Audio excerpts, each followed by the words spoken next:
Apakah cahaya itu? Cahaya menurut Newton tahun 1642 sampai tahun 1727 terdiri dari partikel-partikel ringan berukuran sangat kecil yang dipancarkan oleh sumbernya ke segala arah dengan kecepatan yang sangat tinggi. Sementara menurut Huygens tahun 1629 sampai tahun 1695 cahaya adalah gelombang seperti halnya bunyi. Perbedaan antara keduanya hanya pada frekuensi dan panjang gelombangnya saja. Pemantulan cahaya. Jika sebuah batu dijatuhkan di tengah kolam, maka akan muncul gelombang lingkaran dari titik di mana batu dijatuhkan. Sinar gelombang tegak lurus terhadap muka gelombang, menyatakan arah kemana gelombang menyebar, merambat. Semakin jauh dari titik sumber gelombang, muka gelombang menjadi lebih datar. Seperti gambar di bawah ini. Pemantulan dari bidang rata disebut pemantulan spekular biasa. Jika permukaan bidang kasar disebut pemantulan difus Baur.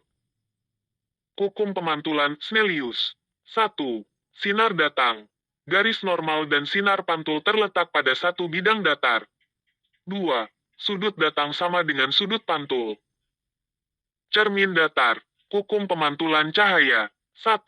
Sinar datang garis normal dan sinar pantul terletak pada satu bidang datar. 2. Besar sudut datang I, sama dengan sudut P.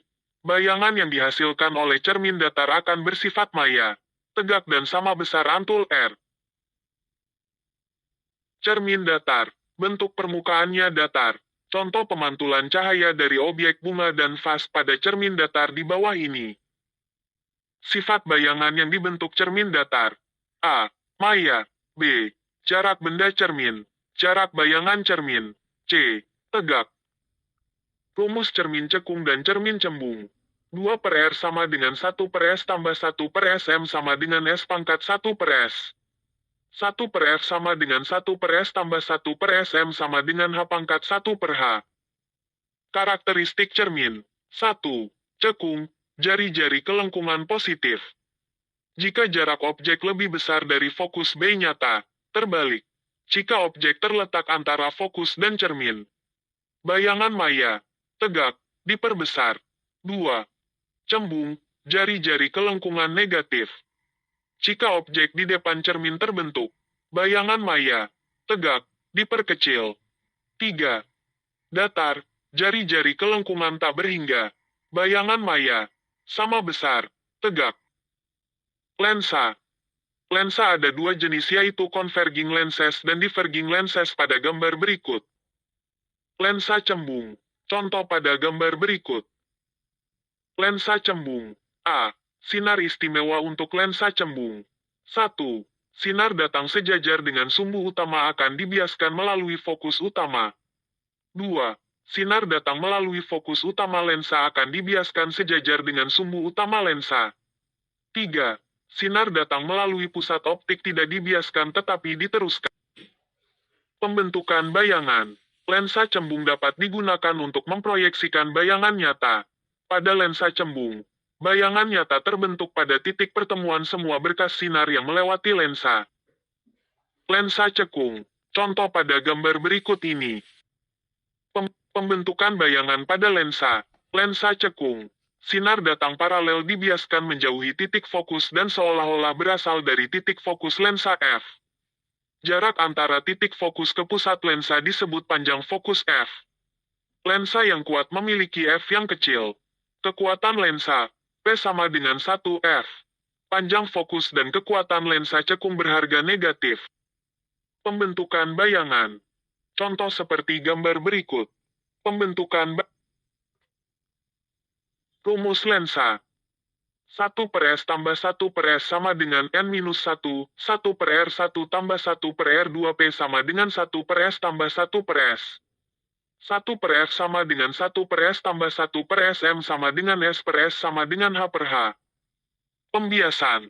Pembiasan adalah peristiwa pembelokan arah rambatan cahaya yaitu ketika cahaya melewati batas dua medium yang berbeda kerapatannya. Hukum pembiasan cahaya dari Snellius. 1. Sinar datang garis normal dan sinar bias terletak pada satu bidang datar. 2. Hasil perbandingan antara sinus sudut datang dengan sinus sudut bias merupakan sebuah bilangan konstan indeks bias. Sistem indera mata. Contoh pada gambar berikut. Sistem fokus pada mata. Contoh pada gambar berikut. Cacat mata. 1. Hipermetrop, terdapat titik dekat. Tak dapat berakomodasi untuk benda-benda yang lebih dekat dari titik dekat dibantu dengan kacamata berlensa positif. 2. Miopi, terdapat titik jauh.